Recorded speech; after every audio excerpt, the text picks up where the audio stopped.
Hello बेटा लोग, मैं हूं CSCS IP मिथुन जायसवाल। बेटा जी, मैं आपको बता दूं, अगर आप वीडियो पर पहली बार हो तो मैंने सेक्शन नंबर डी OCM का पेपर नंबर 1 का सॉल्यूशन ऑलरेडी करवा दिया है और उसकी आंसर PDF भी दे दी है। हाँ जी, मैंने उसके आंसर PDF दे दी है, जाके उसको डाउनलोड कर लेना और वीडियो के साथ सुनना, क्योंकि अगर तैयारी करनी है 90% की तो आंसर का PDF हो और साथ में वीडियो सुनने को, दोनों का दोनों कॉम्बिनेशन हो तो क्या मजेदार तैयारी होगी। इसलिए मैंने आपके साथ PDF भी शेयर करते जा रहा हूँ।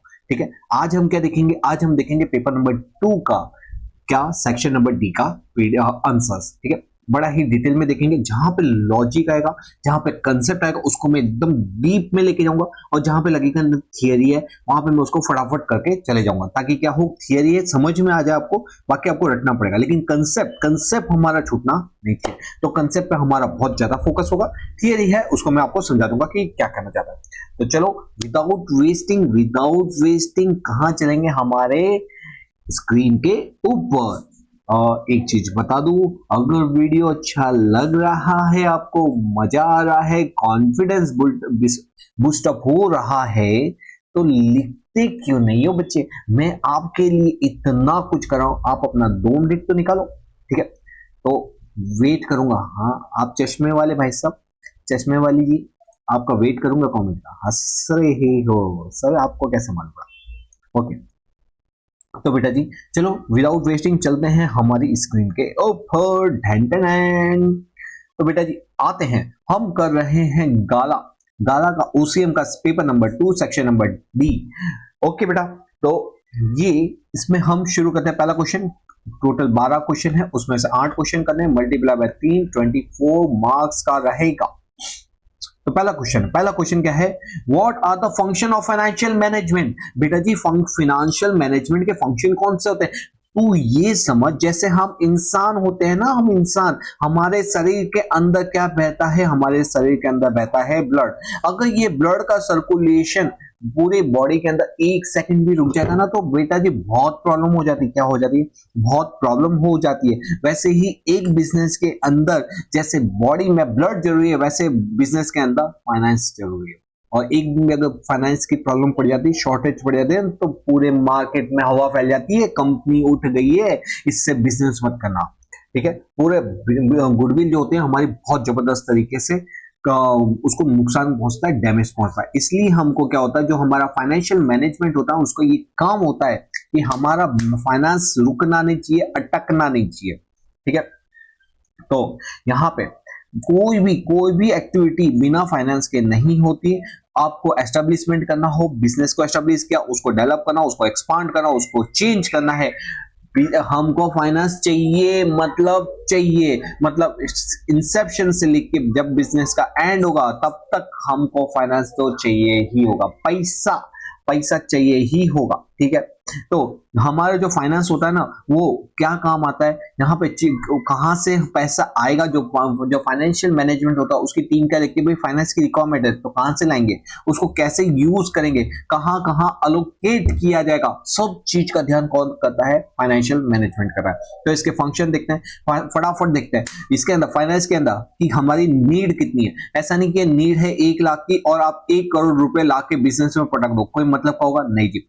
बिजनेस में नीड है 1 CR की, और आप सिर्फ 10,000 रुपया लाके बोलो कि 10,000 रुपया लाके बोलो कि लो जी ये पैसा हमने बिजनेस में लिया है। अरे बेटा 1 करोड़ रुपए चाहिए, तू 10,000 रुपए ये चिल्ला लेके आया है तू?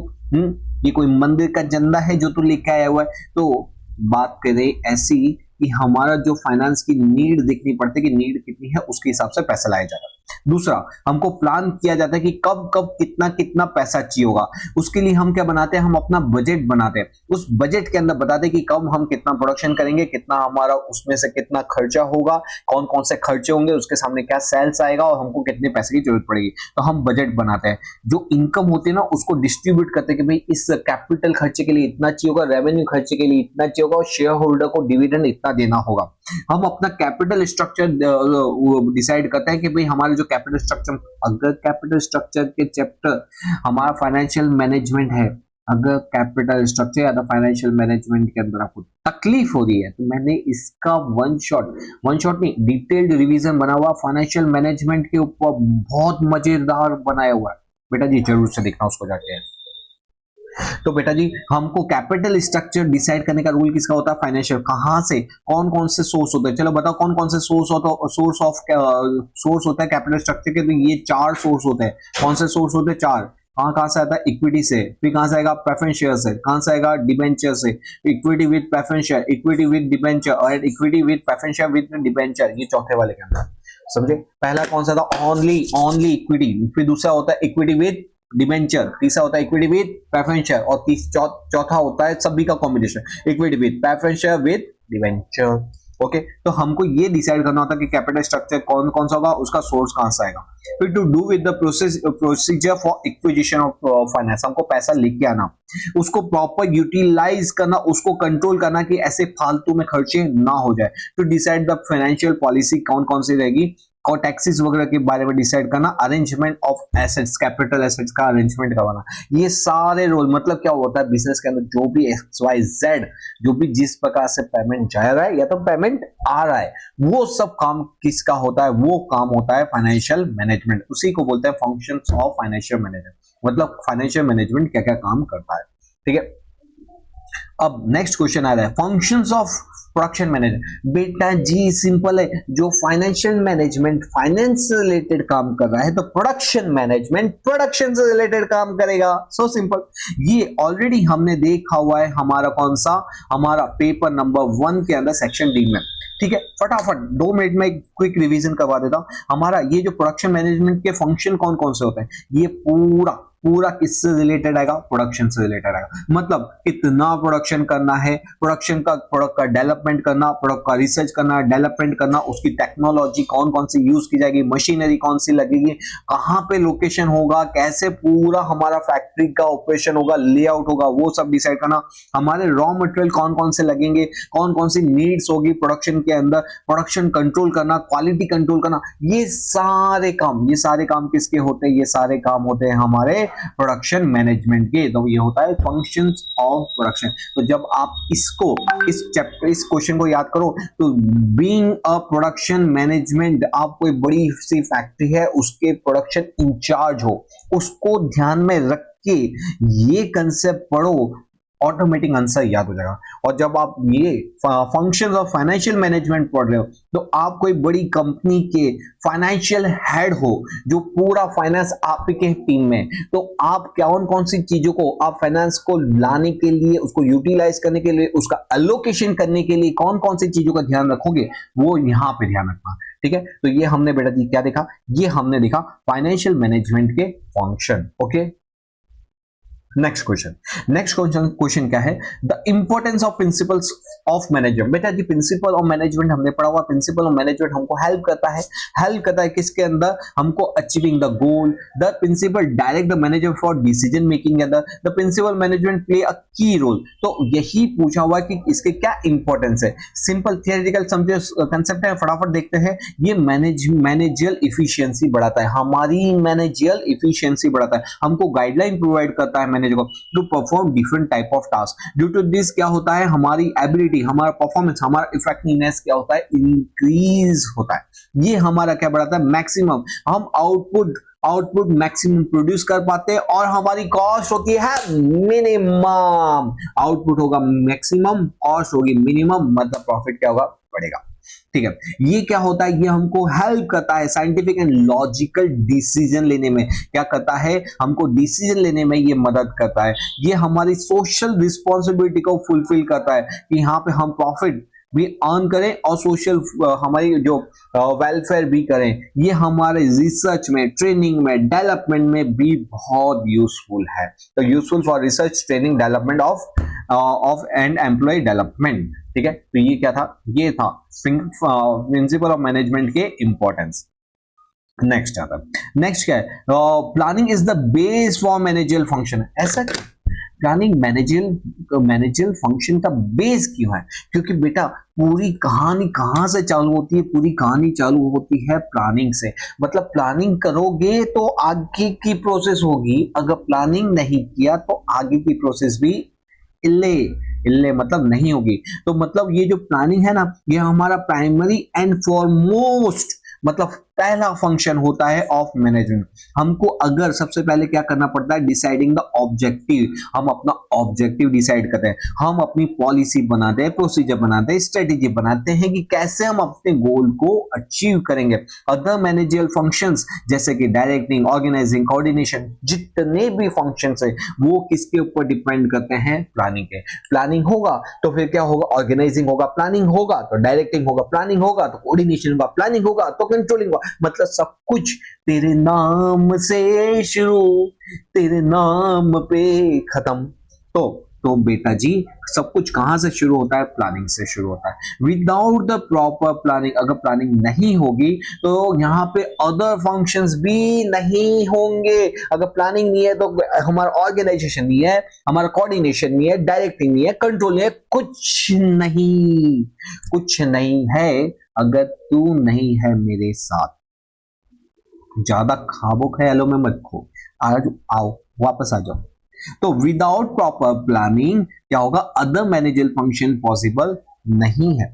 The planning provide direction and ensure systematic working. तो इसलिए बोला जाता है कि हमारा जो मैनेजरियल फंक्शन है उसका बेस क्या है, प्लानिंग है। प्लानिंग वापस है, फटाफट क्विकली। प्लानिंग क्या कर रहा है, प्लानिंग प्राइमरी एंड फॉरमोस्ट है। प्लानिंग क्या करता है, हमारा ऑब्जेक्ट डिसाइड करता है। प्लानिंग क्या करता है, हमारा lay down policies, procedure, strategies वगैरह डिसाइड करता है, जिससे क्या होता है, हमारे जितने भी फाइनेंशियल फंक्शंस है, मैनेजरियल फंक्शंस है, वो इसी के ऊपर डिपेंडेंट होता है। अगर तू नहीं तो बाकी भी नहीं। इसलिए यहाँ प्लानिंग एंश्योर करता है कि भाई सब कुछ प्रॉपर हो, इसके लिए प्लानिंग क्या होनी चाहिए, प्रॉपर होनी चाहिए। तो यह क्या है, प्लानिंग हमारा बेस है मैनेजरियल फंक्शन का।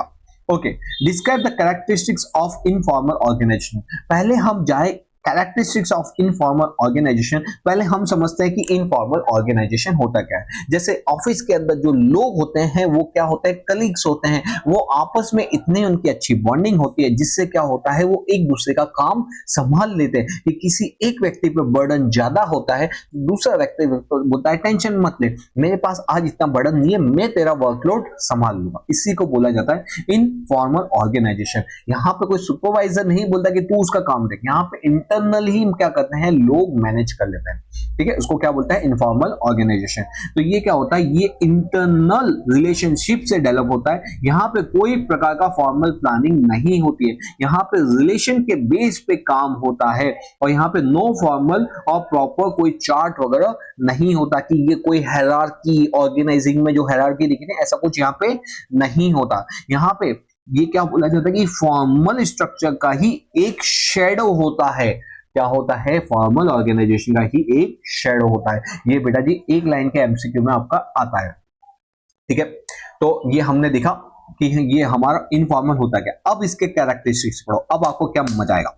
तो इनफॉर्मल तो हमारा कैरेक्टरिस्टिक्स पहला क्या है, ये एक इनफॉर्मल स्ट्रक्चर, कोई पर्टिकुलर इसका स्ट्रक्चर नहीं होता। ठीक है, यहाँ पे सब एम्प्लॉय आपस में मिलजुल के काम कर रहे हैं। ये किसके बेस पे काम होता है, ह्यूमन रिलेशन। अगर आपके और मेरे ह्यूमन रिलेशन अच्छे हैं कि नहीं, अच्छे।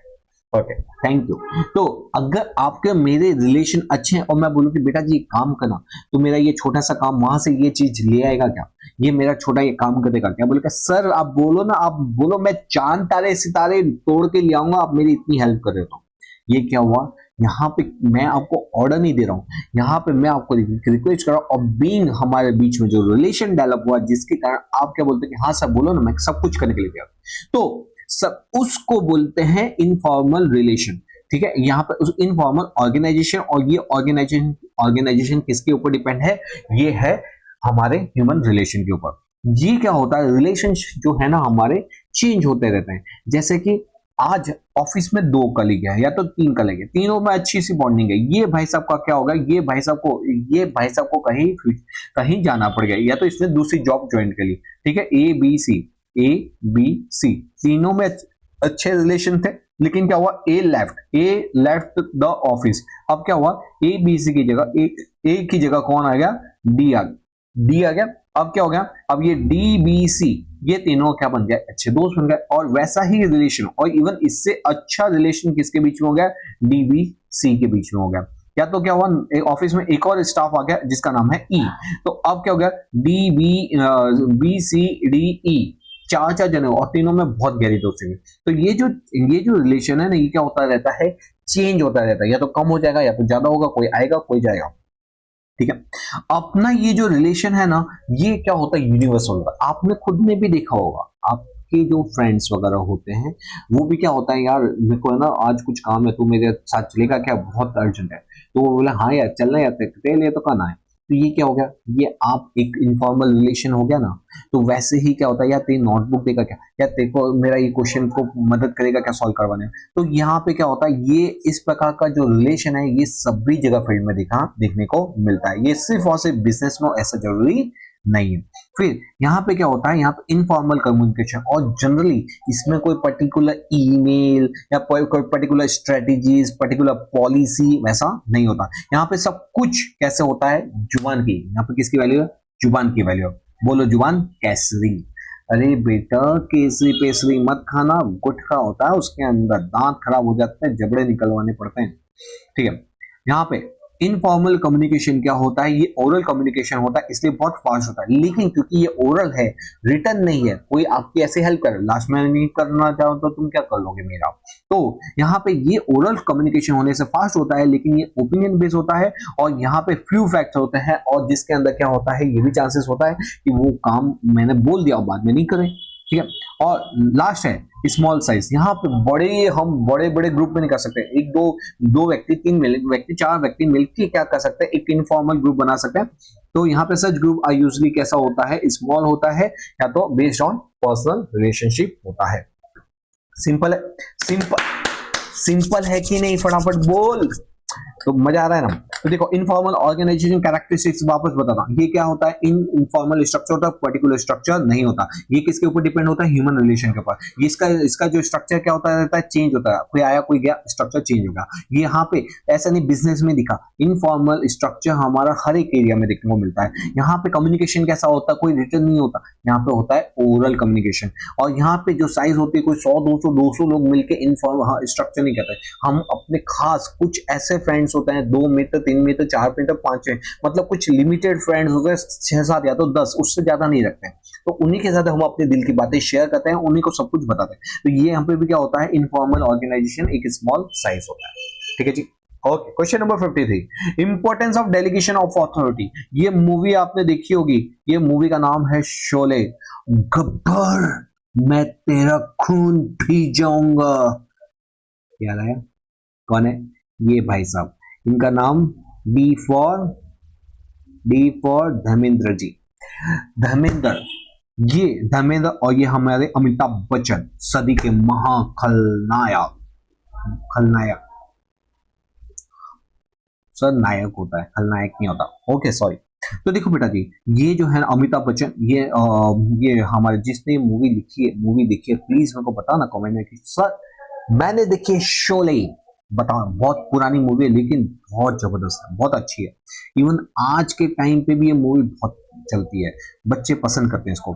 तो यहाँ पे ये होता है हमारे ठाकुर जी, और ठाकुर जी बोलते हैं क्योंकि ठाकुर जी की पूरी फैमिली को का कत्ल कर दिया था, उनकी पूरी फैमिली को खत्म कर दिया था किसने, गब्बर ने।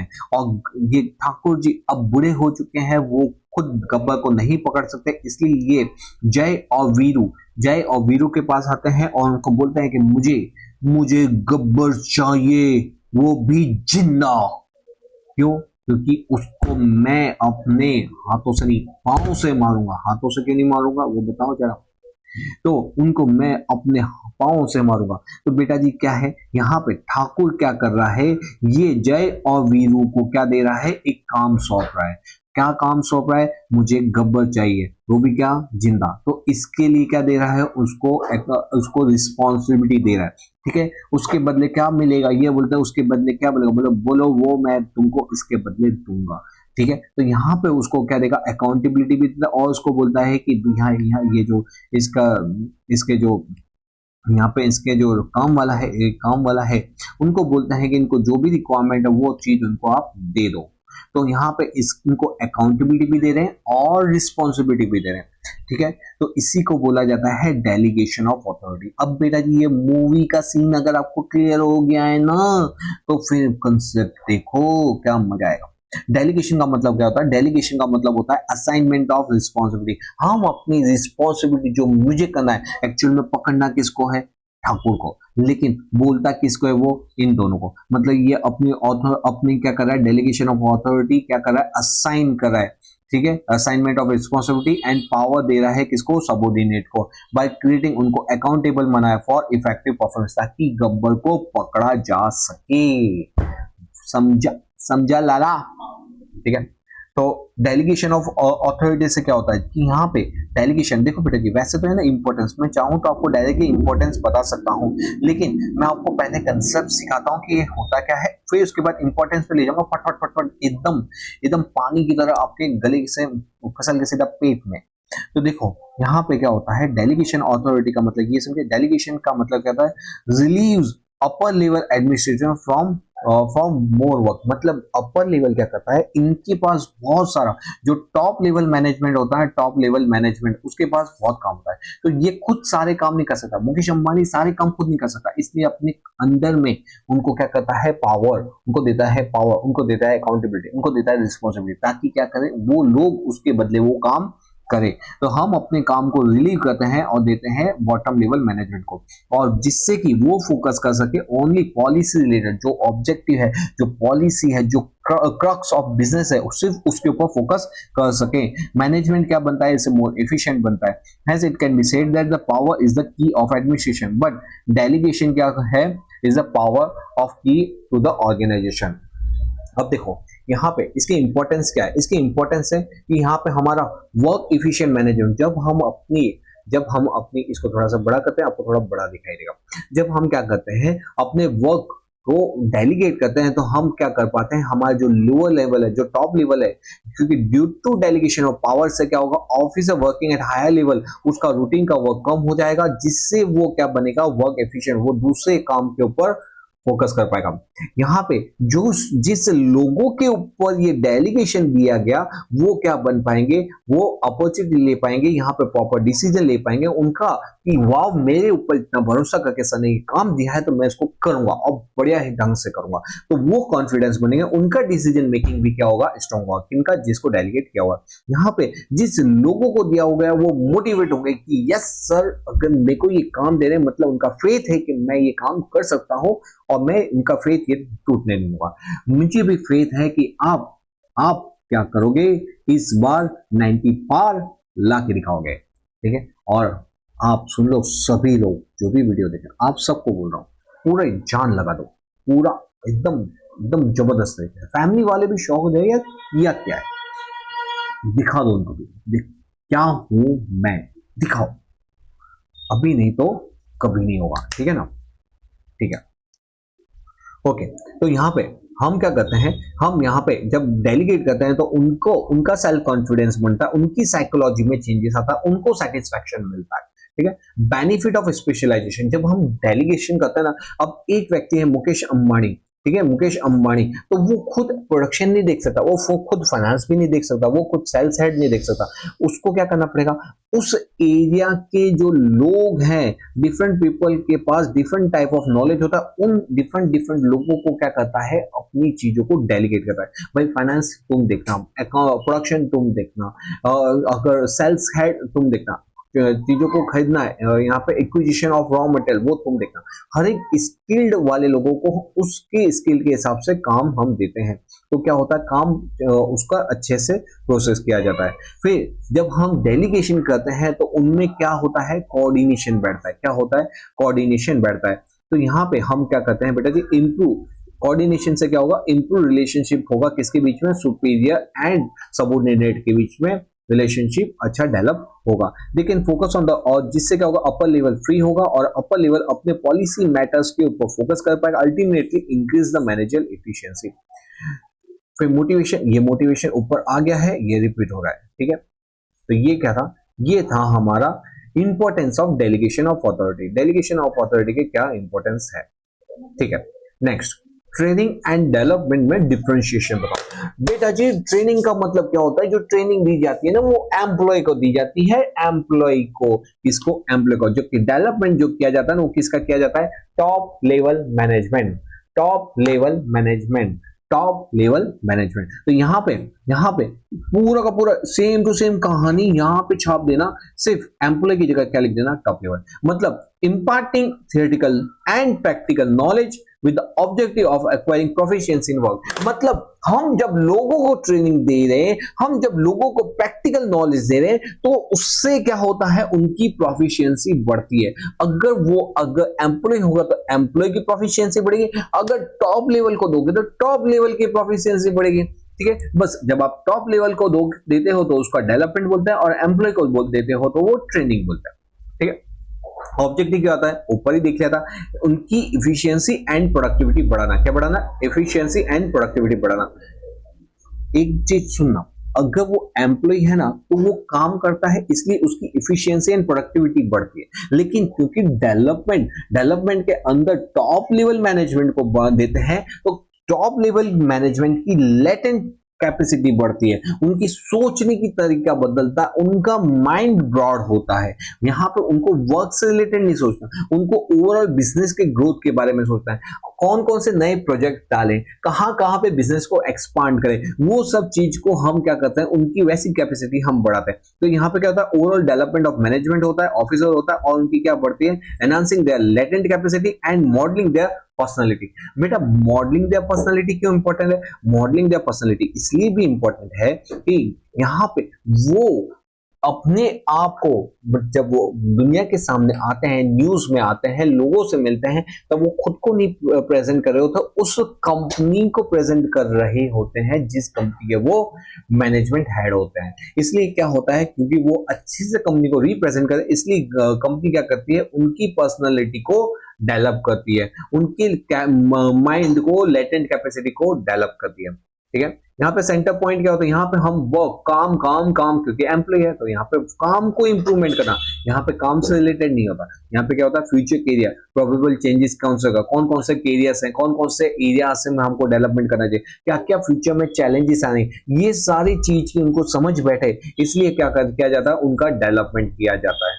ये जो होता है ना शॉर्ट टर्म के लिए होता है, जबकि यहाँ पे क्या होता है, लॉन्ग टर्म होता है। ये लेस एक्सपेंसिव होता है, ये मोर एक्सपेंसिव होता है। यहाँ पे हम किसको देते हैं, यहाँ पे जो इंपार्टिंग, हम बाहर से भी बुला सकते हैं, training is imparted by experience employ भी दे सकता है, एक्सपर्ट भी दे सकता है, सुपरवाइजर भी।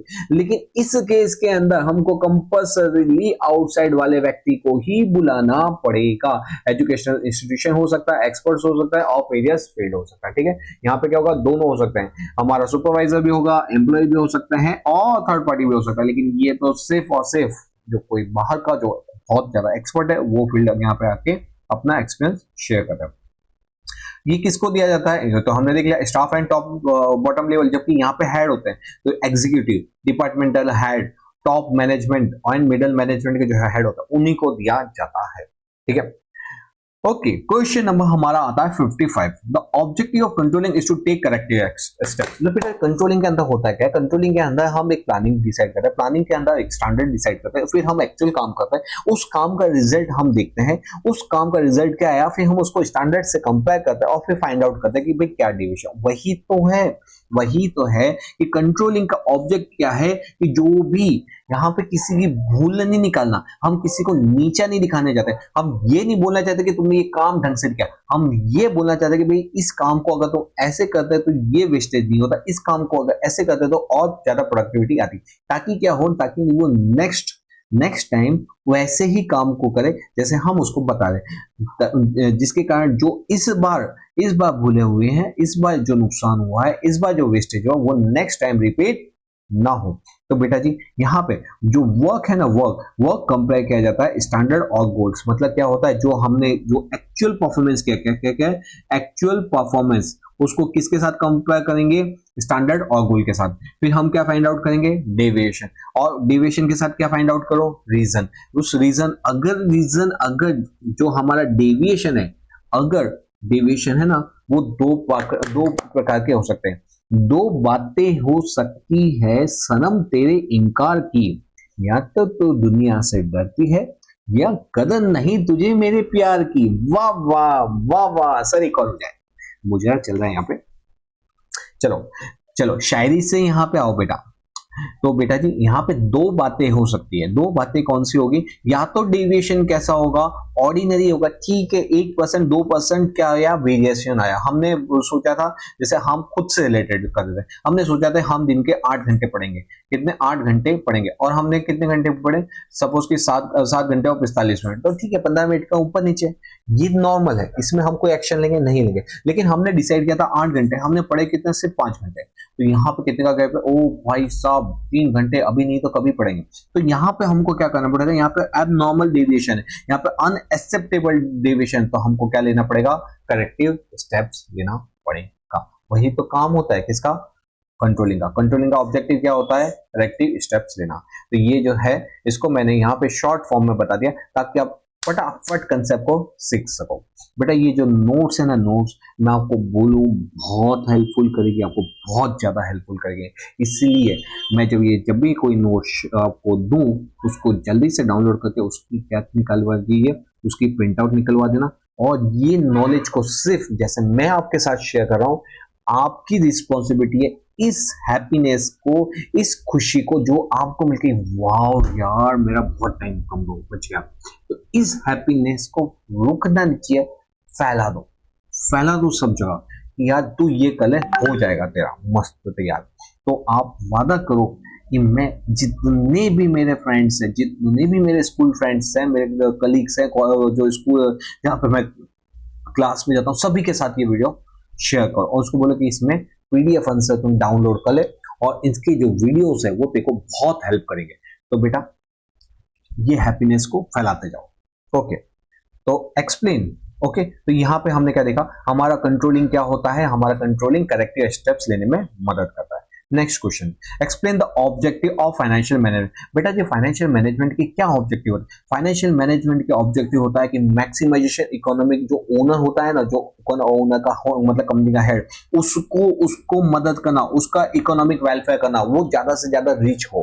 ठीक है, वो एक फाइनेंशियल मैनेजमेंट का ऑब्जेक्टिव होता है। हम यहाँ पे क्या करते हैं, जो ओनर्स होते हैं, जो हमारे शेयर होल्डर होते हैं, उनको इकोनॉमिक मैक्सिमाइजेशन पहुंचाते हैं। अब ये इकोनॉमिक मैक्सिमाइजेशन पहुंचता कैसे? तो ये पहुंचता है दो तरीके से। कितने तरीके से? दो तरीके से। एक होता है आप प्रॉफिट मैक्सिमाइजेशन करो और दूसरा होता है आप वेल्थ मैक्सिमाइजेशन करो। क्या करो? Profit maximisation, wealth maximisation, profit maximisation, wealth maximisation. एक और बात, profit maximisation, wealth maximisation. Profit maximisation का मतलब क्या होता है? प्रॉफिट मैक्सिमाइजेशन का मतलब होता है कि जैसे भी करके, कैसे भी करके प्रॉफिट को, इनकम को बढ़ाना, maximising income of a company. बेटा इनकम कैसे बढ़ाएंगे सर? तो हम ऐसे प्रोजेक्ट को एक्सेप्ट करेंगे, ऐसे प्रोजेक्ट को एक्सेप्ट करेंगे जो क्या होगा? प्रॉफिटेबल होगा। क्या होगा? प्रॉफिट। अगर हम प्रॉफिटेबल प्रोजेक्ट को एक्सेप्ट करेंगे तो हमारा प्रॉफिट क्या होगा? बढ़ेगा। तो we will earn more profit, maximum profit out of our available resources. तो हमारे पास जो रिसोर्सेज है उससे हम, जिसमें कम प्रॉफिट वाले प्रोजेक्ट है उसकी कंपैरिजन जिसमें ज्यादा प्रॉफिट है, उस प्रोजेक्ट के अंदर क्या करेंगे? इन्वेस्ट करेंगे, वहां से ज्यादा प्रॉफिट लेंगे। ठीक है, जिससे हमारा प्रॉफिट क्या होगा? बढ़ेगा। और हमारा प्रॉफिट बढ़ेगा तो क्या होगा? Result into increase in the earning per share. तो हमारा अर्निंग पर शेयर बढ़ेगा। सर ये अर्निंग पर शेयर क्या होता है? बेटा अर्निंग पर शेयर का मतलब होता है कि हमारा जितना भी प्रॉफिट होता है उसको divide by number of share कर दिया जाता है। क्या किया जाता है? नंबर ऑफ शेयर कर दिया जाता है। तो क्या आता है? EPS, earning per share. मतलब ये profit divide by total share is equal to earning एक शेयर की, तो पर शेयर। क्लियर है ना? अगर आपका अर्निंग पर शेयर बढ़ेगा तो क्या बढ़ेगा? आपका प्रॉफिट बढ़ रहा है। आप लोगों को, लोग मतलब आपके शेयर होल्डर को रिटर्न में क्या दोगे? बोलोगे जाओ जाओ मेरे ओनर्स, आपको मैं क्या दे रहा हूँ? डिविडेंड दे रहा हूँ, क्योंकि कंपनी बहुत अच्छा प्रॉफिट अर्न करी। तो क्या मिलेगा? लोगों को डिविडेंड मिलेगा। तो यहाँ पे हमारा ऑब्जेक्टिव अचीव हुआ कि नहीं हुआ? हाँ जी हुआ। लोगों को यही तो चाहिए था। हमारा जो शेयर होल्डर है, उसके है ना, देखो दो ऑब्जेक्टिव होते हैं। शेयर होल्डर के कितने ऑब्जेक्टिव होंगे? शेयर होल्डर के दो ऑब्जेक्टिव होते हैं। एक होता है, एक बोलेगा कि नहीं मेरे को तो क्या चाहिए? मेरे को चाहिए प्रॉफिट मैक्सिमाइजेशन। क्या चाहिए? Profit maximisation. दूसरा बोलेगा नहीं नहीं हमको प्रॉफिट से, हमको तो क्या होना चाहिए? वेल्थ मैक्सिमाइजेशन होना चाहिए। ठीक है। तो प्रॉफिट मैक्सिमाइजेशन के अंदर हमने क्या देखा, प्रॉफिट मैक्सिमाइजेशन, अगर हमारे शेयर होल्डर चाहते हैं कि प्रॉफिट मैक्सिमाइजेशन हो तो हम क्या करेंगे, हम ऐसा प्रोजेक्ट एक्सेप्ट करेंगे जिसके अंदर क्या हो, प्रॉफिटेबल प्रॉफिट हो। तो प्रॉफिटेबल प्रोजेक्ट हो, ऐसे प्रोजेक्ट को एक्सेप्ट करो जिससे हमारा प्रॉफिट बढ़ेगा, और प्रॉफिट बढ़ेगा तो क्या होगा, हमारा अर्निंग पर शेयर बढ़ेगा, और अर्निंग पर शेयर बढ़ेगा तो डिविडेंड दे पाएंगे, और वो बोलेगा मुखेम्बो खुश हुआ, हा हा हा हा। क्या बोलेगा, मुकेम्बो खुश हुआ, हा हा हा हा।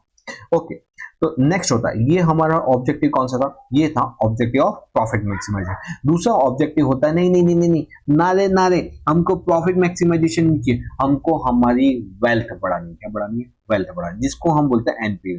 बेटा जी ये वेल्थ क्या होता है, वेल्थ को हम कंसिडर करते हैं, वेल्थ का कंसेप्ट जो होता है वो कंसेप्ट होता है कैश फ्लो के ऊपर से डिसाइड होता है। किसके ऊपर से, कैश फ्लो। मतलब यहाँ पे हम सिर्फ और सिर्फ कैश को कंसिडर करते हैं, नॉट प्रॉफिट।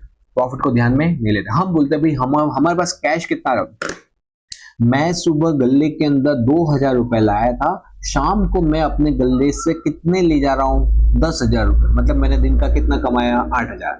बस आप मेरे को नहीं चाहिए कितना प्रॉफिट, कितना लॉस, कहाँ खर्चा, हमको तो कैश मतलब है, कितना कैश था, कितना कैश पड़ा, टोटल कितना हमने इंक्रीज किया, उसी को हम क्या बोलते हैं, वेल्थ बोलते हैं। तो यहाँ पे हम प्रॉफिट को कंसिडर नहीं करते, सिर्फ और सिर्फ कैश को कंसिडर करते हैं। क्योंकि यहाँ पे कैश को कंसिडर करते हैं तो कैसे जज करते हैं, तो इसके लिए मेथड होती है जिसको बोला जाता है net present value. Net present value, तो हमको क्या करना क्या है, एनपीवी निकालने के लिए हमको net present value of the wealth, तो जितनी भी हमारी इनकम हो, सपोज हम बिजनेस से जो कमाएंगे वो 110 रुपए कमाएंगे, हमने इन्वेस्टमेंट किया हुआ है सपोज 90 रुपए का, हमने इनकम कितनी अर्न करेंगे, इस बिजनेस से मेरे को 110 रुपए का प्रॉफिट होगा, हमने इन्वेस्टमेंट कितना करें 90 रुपए का, मतलब कितना हमारे पास बच जाएगा 20 रुपए, मतलब हमारी वेल्थ उतने से बढ़ जाएगी। तो यहाँ पे हम ऐसे ही प्रोजेक्ट को एक्सेप्ट करेंगे जिसके अंदर एनपीवी क्या होगा, हायर, जितना ज्यादा एनपी, सपोज कि दो प्रोजेक्ट है, उसमें क्या है, दूसरा जो प्रोजेक्ट है उसके अंदर 150 रुपए का इनकम है, इनफ्लो होने वाला है, क्या होने वाला है, इनफ्लो होने वाला है, और मेरा आउटफ्लो कितना है, उसके अंदर आउटफ्लो सेम है, दोनों में आउटफ्लो सेम है। अब आउटफ्लो के हिसाब से मेरे हाथ में कितना बच जाएगा, इनफ्लो हुआ 150, आउटफ्लो गया था 90, मतलब ये हुआ 60, तो ये 60 रुपए मेरे पास बचेंगे, और यहाँ पे सिर्फ कितने बचे, 20। में बोलूंगा नहीं 20 में नहीं डालेंगे, हम अपने एक्सिस्टिंग रिसोर्सेज को कौन से प्रोजेक्ट में डालेंगे, बी प्रोजेक्ट में डालेंगे इंस्टेड ऑफ, सपोज ये ए प्रोजेक्ट है, तो हम यहाँ पे अगर हमारे पास एक से ज्यादा प्रोजेक्ट होंगे तो इस तरह से हम कंपेयर करेंगे, और जिसके अंदर हमारा एनपीवी हायर होगा उस प्रोजेक्ट के अंदर हम इन्वेस्टमेंट करेंगे। तो उससे क्या होगा, हम जितना ज्यादा हमारा एनपीवी बढ़ेगा उतना ज्यादा हमारा शेयर प्राइस बढ़ेगा, और शेयर प्राइस का बढ़ना मतलब शेयर होल्डर की वेल्थ बढ़ना। वाह जी वाह, समझ आ गया ना। ओके, मैं आपको ये पढ़ के उतना कंसेप्ट क्लियर नहीं होगा, इसलिए मैंने क्या किया, इसको शॉर्ट फॉर्म में भी लिख दिया, यही कंसेप्ट ऊपर लिखा हुआ है, कंसेप्ट समझ में, ऊपर थियरी पढ़ना मजा आएगा। ओके, तो कंक्लूजन, तो सर कौन से को कंसीडर करें, प्रॉफिट मैक्सिमाइजेशन को कि हमारा वेल्थ मैक्सिमाइजेशन, तो यहाँ पे बेटा जी जो हमारा वेल्थ मैक्सिमाइजेशन है वो जीतता है, किससे, प्रॉफिट मैक्सिमाइजेशन। तो बोले कि नहीं नहीं, अगर वेल्थ बढ़ेगी मतलब ऑटोमेटिक प्रॉफिट तो बढ़ेगा ही बढ़ेगा, तभी तो वेल्थ बढ़ रही है, तो भाई प्रॉफिट का भी ऑब्जेक्टिव अचीव हो रहा है और लोगों के शेयर प्राइस भी बढ़ रहे हैं, तो भाई प्रॉफिट मैक्सिमाइज, हमारा वेल्थ मैक्सिमाइजेशन भी रहेंगे, प्रॉफिट मैक्सिमाइजेशन उतना इंपॉर्टेंट नहीं है। और जो हमारे प्रोफेसर थे सोलोमन, उन्होंने भी क्या बोला, उन्होंने बोला नहीं वेल्थ, तुम सही बोल रहे हो, ठीक है। नेक्स्ट क्वेश्चन, यहाँ पे कैरेक्टरिस्टिक्स ऑफ स्टॉक एक्सचेंज। बेटा जी स्टॉक एक्सचेंज क्या होता है, स्टॉक का एक्सचेंज, स्टॉक का मतलब क्या होता है, डिवेंचर्स, हमारे शेयर्स, गवर्नमेंट बॉन्ड, सिक्योरिटीज, उसका एक्सचेंज, उसका बाय और सेल जहां होता है उसी को बोला जाता है स्टॉक एक्सचेंज। बेटा जी इसके कैरेक्टरिस्टिक्स क्या है, ये जो स्टॉक एक्सचेंज है ना, ये दो प्रकार के होते हैं। कैसे होते हैं, दो प्रकार के, एक होता है बॉम्बे स्टॉक एक्सचेंज, वैसे तो बहुत है लेकिन मेजर दो है, बॉम्बे स्टॉक एक्सचेंज और दूसरा है नेशनल स्टॉक एक्सचेंज। बेटा जी ये जो स्टॉक एक्सचेंज का जो जो जो एंटिटी होती है ना, वो किस प्रकार की होती है, ये होती है कंपनी। क्या होती है, कंपनी, ये कंपनी होती है, मतलब Bombay stock exchange limited, national stock exchange limited. तो इसका स्टेटस कैसा होता है, ये कोई पर्सन नहीं होता, ये हमारे घर चलता ढोलता नहीं है, ये कोई रॉबर्ट नहीं होता, टोंग टोंग टोंग टोंग, ना ना ना ना, ये लीगल एंटिटी होती है। क्या होती है, लीगल एंटिटी होती है। लीगल एंटिटी मतलब यहाँ पे इसका कुछ लीगली ये अस्तित्व में होता है मगर नेचुरली नहीं। तो लीगली किस फॉर्म में होता है? In the form of company. तो बेटा जी इसके कैरेक्टरिस्टिक्स क्या है? ये एक बॉडी कॉर्पोरेट है जो कहां पे रजिस्टर होगी? अंडर द कंपनीज एक्ट में क्रिएट किया जाता है। आपको भी अगर अपना स्टॉक एक्सचेंज की, चलो यार हम भी अपना स्टॉक एक्सचेंज खोलते हैं, अगर आपको भी स्टॉक एक्सचेंज खोलना हो तो आपको दौड़ के किसके पास जाना पड़ेगा? आपको जाना पड़ेगा सेंट्रल गवर्नमेंट के पास, और वहां से क्या लेनी पड़ेगी? अप्रूवल लेनी पड़ेगी। तो कोई भी व्यक्ति जिसको स्टॉक एक्सचेंज खोलना हो उसको सेंट्रल गवर्नमेंट के पास जाने का, वहां से अप्रूवल लेने की। और आपको कौन से का फॉलो करने का? आपको फॉलो करना पड़ता है स्कारा, SCRA, स्कारा 1956 के जो एक्ट में जो कंडीशन लिखी है उसका फॉलो करना पड़ता है। ठीक है जी, ओके। ये जो है ना हमारा कैपिटल मार्केट कैरेक्टरिस्टिक्स देख रहे हैं, उसके अंदर पहला क्या है? ये कंपनी है। दूसरा क्या है? ये सेंट्रल गवर्नमेंट से अप्रूवल ली है, और ये कहाँ पे किसको फॉलो करती है? स्कारा का भी लॉ को फॉलो करती है। उसके बाद ये जो है ना, जो हमारे बॉम्बे स्टॉक एक्सचेंज या तो नेशनल स्टॉक एक्सचेंज, आप सिंपल स्टॉक एक्सचेंज बोलो, ये जो स्टॉक एक्सचेंज है ना, ये हमारा ऑर्गेनाइज मार्केट होता है। ऑर्गेनाइज मार्केट मतलब क्या होता है? ऐसा मार्केट जहाँ पे रूल्स रेगुलेशंस होते हैं, ऐसा कोई फ्रॉड वगैरह नहीं होता, पूरा रूल्स रेगुलेशंस पे चलता है। यहाँ पे सिक्योरिटीज के अंदर डील किया जाता है। यहाँ पे क्या होता है? Market for dealing in the existing listed security. जैसे मार्केट आपने देखा होगा, फ्लावर का मार्केट होता है, फ्रूट्स का मार्केट होता है, कपड़े का मार्केट होता है, अलग अलग खाने का स्पाइसेस का मार्केट होता है, ठीक है, फ्रूट मार्केट होता है। तो वैसे ही सिक्योरिटी का भी मार्केट होता है, जहां पे सिक्योरिटी की 25 सेल होती है, उस मार्केट को ही स्टॉक एक्सचेंज बोला जाता है। मतलब ये कौन देता है? ये प्रोवाइड करता है हमारा स्टॉक एक्सचेंज। तो इसको आप क्या बोलोगे?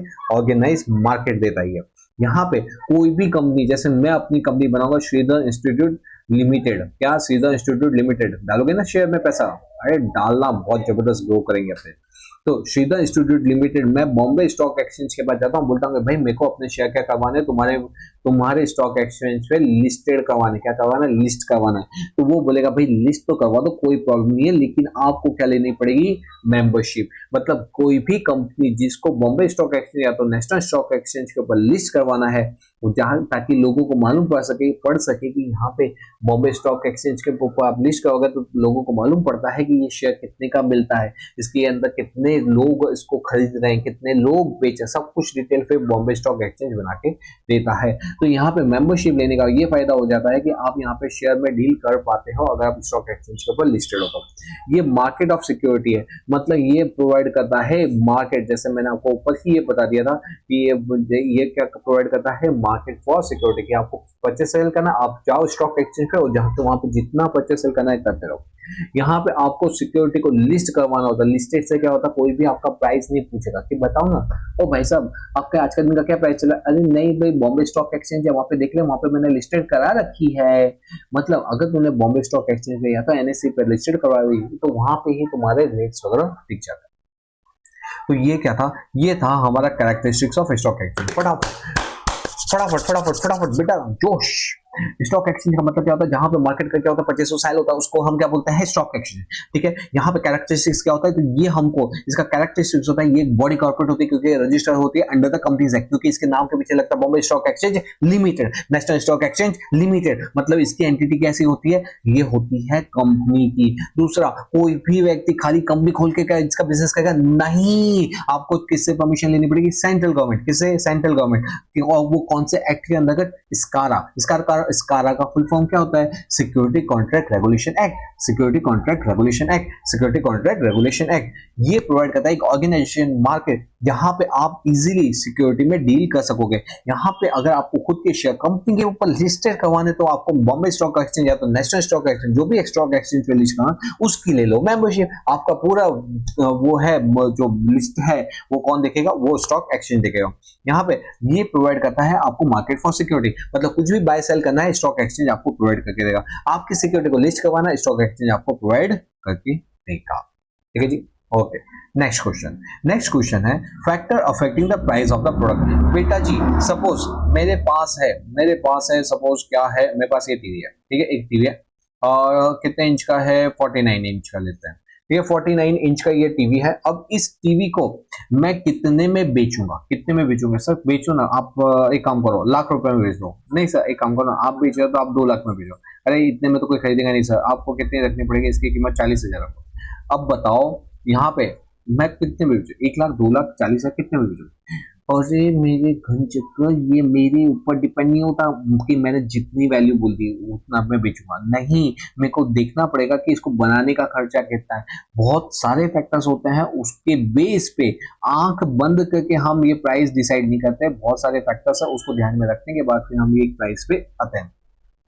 वही तो हमको देखना है कि कौन कौन सी चीजें जिसके बेस पे हम प्राइस को डिसाइड करते हैं। तो हमारा प्राइस जो डिसाइड होता है वो होता है प्रोडक्शन कॉस्ट। अगर हमारी प्रोडक्शन कॉस्ट ज्यादा तो प्राइस ज्यादा। अगर प्रोडक्शन, अगर मेरे को सपोज टीवी का प्रोडक्शन करने में मेरे को लग रहा है 1.5 लाख का कॉस्टिंग, कितने का, 1.5 लाख का कॉस्टिंग, तो मैं मिनिमम कितना चार्ज करूंगा, 1.5 लाख से तो ऊपर ही करने वाला हूँ। लेकिन अगर टीवी को मैन्युफैक्चर करने का कॉस्ट सिर्फ और सिर्फ कितना पड़ रहा है, 30,000, तो मे बी मैं इसको 35,000 में भी सेल आउट कर दूं।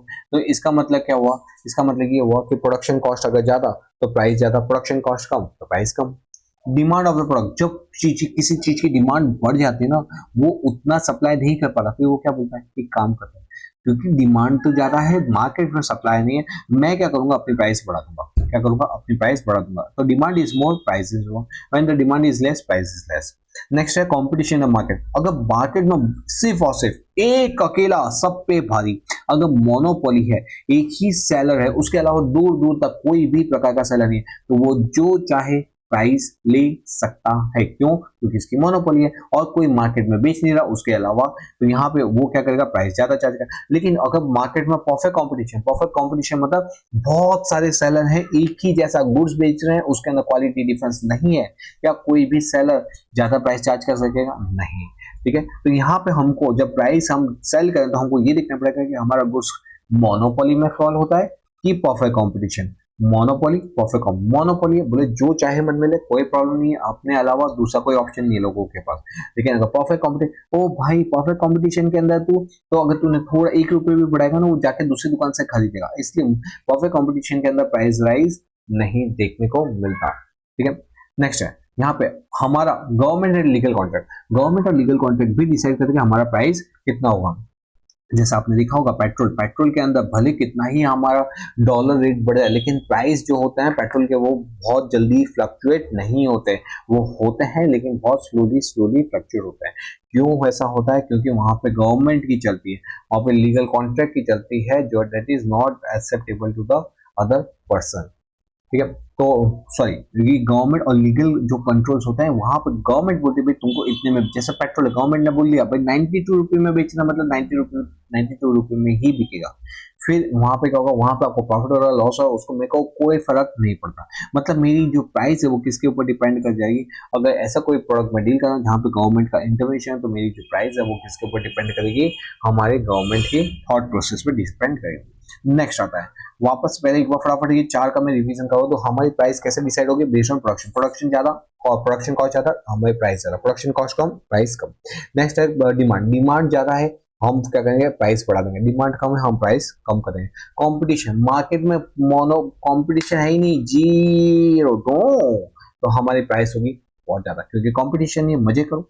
लेकिन अगर कंपटीशन बहुत ज्यादा है, ठीक है, हम कौन से प्रकार के मार्केट में है, मोनोपोली मार्केट में, अगर प्राइस बहुत ज्यादा है, हम फिर भी बोलेंगे भाई तू दे देना, तू भले प्राइस ज्यादा ले, क्योंकि तेरे अलावा कोई है नहीं मेरा, तो मैं कहाँ जाऊंगा। तो यहाँ पे क्या होता है, कंपटीशन इन द मार्केट, अगर कंपटीशन में मोनोपोली है तो चार्ज हाई प्राइस, अगर परफेक्ट कंपटीशन है तो less price. Government legal contract में क्या देखा, जहाँ पे गवर्नमेंट और लीगल कॉन्ट्रैक्ट होता है वहाँ पे उसके अकॉर्डिंग हम प्राइस डिसाइड कर रहे हैं। नेक्स्ट यहाँ पे थे हम, price determination on the basis of objective. अगर हमारा ऑब्जेक्टिव है बहुत बहुत बहुत बहुत बहुत बहुत ज्यादा प्रॉफिट कमाने का, तो हम क्या करेंगे, प्राइस को हम ज्यादा चार्ज करेंगे। लेकिन हम चाहते हैं कि नहीं, हमारा मार्केट ऐसा हो जो पूरा 100% लोग कभी भी सोचें तो मेरे बारे में ही सोचे, खरीदे तो मुझसे आके ही खरीदे, इसलिए मैं आपके प्राइस क्या करूंगा, हम अपने को सेल आउट लेस प्राइस में करते हैं। किसमें करते हैं, सेल आउट लेस प्राइस। जैसे क्या होता है, लोगों को हमारी जो सेलिंग प्राइस है वो कॉस्टिंग ज्यादा नहीं लगती और वो हमारे कस्टमर ही बन के रह जाते हैं। तो यहाँ पे प्राइस डिटर्मिनेशन करती है डिफरेंट टाइप ऑफ ऑब्जेक्टिव, जिसमें हमने देखा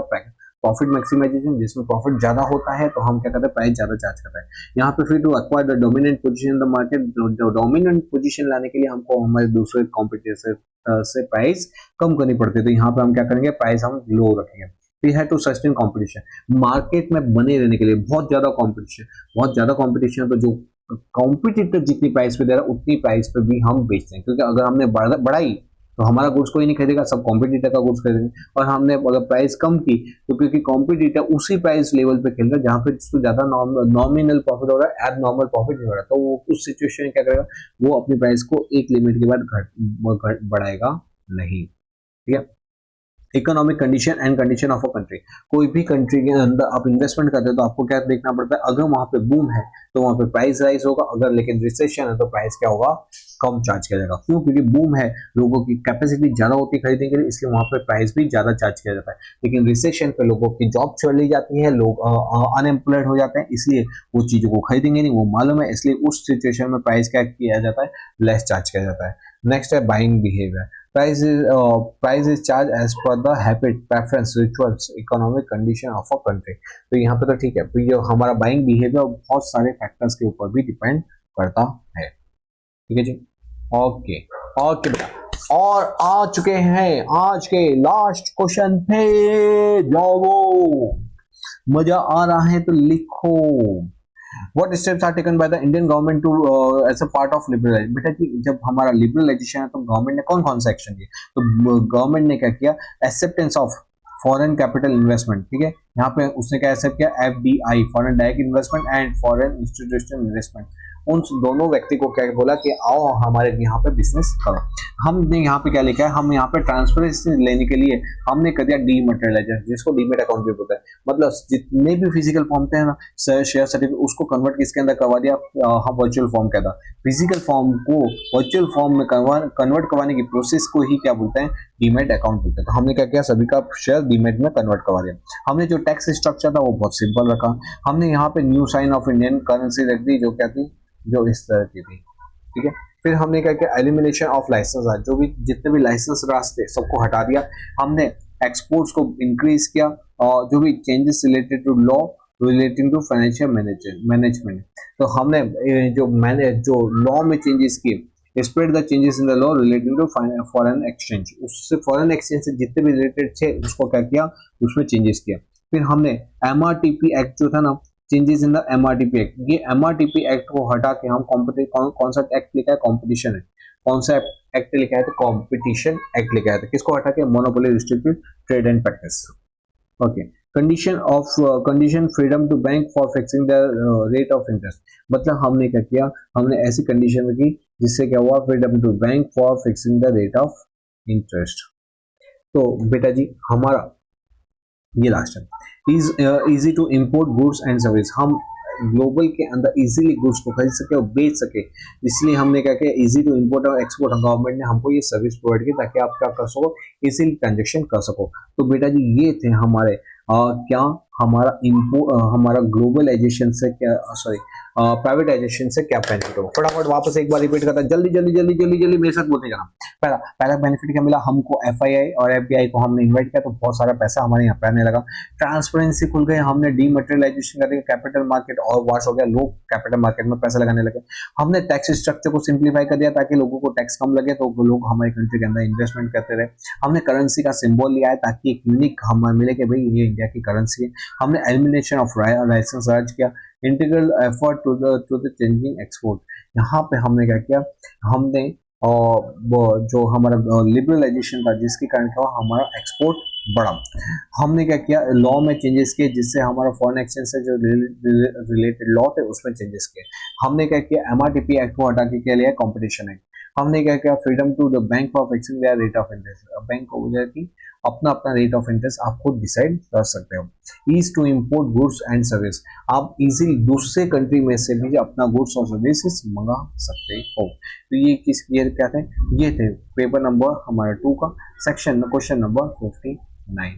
तो बेटा जी हमने कर लिया पेपर नंबर 2 का सेक्शन नंबर D बड़ा ही डिटेल के अंदर। आप मेरे को बताओ आपको ये वीडियो कैसा लग रहा है, क्या आप अभी तक बने हुए, अगर बने हुए तो आई सैल्यूट टू योर जज्बा कि आप अभी भी वीडियो को देख रहे हो, मतलब you are very very very conscious about your 12th exam, you are very conscious about your 12th preparation.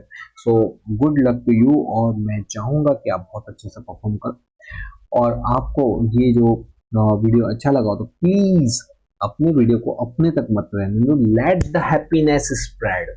तो हमको ये हैप्पीनेस को स्प्रेड करना है। तो ये सारे वीडियो उन सारे फ्रेंड्स तक पहुंचा दो, शायद ये किसी के काम आ जाए, बहुत काम आ जाए, शायद कोई फेल होने से बच जाए, वो आपको दुआ देगा। तो बेटा let's spread this video to the others. तो चलो मिलते हैं कुछ ऐसे ही इंटरेस्टिंग वीडियो के साथ नेक्स्ट टाइम। टिल देन पढ़ते रहो, आगे बढ़ते रहो। चलो बेटा, बाय बाय।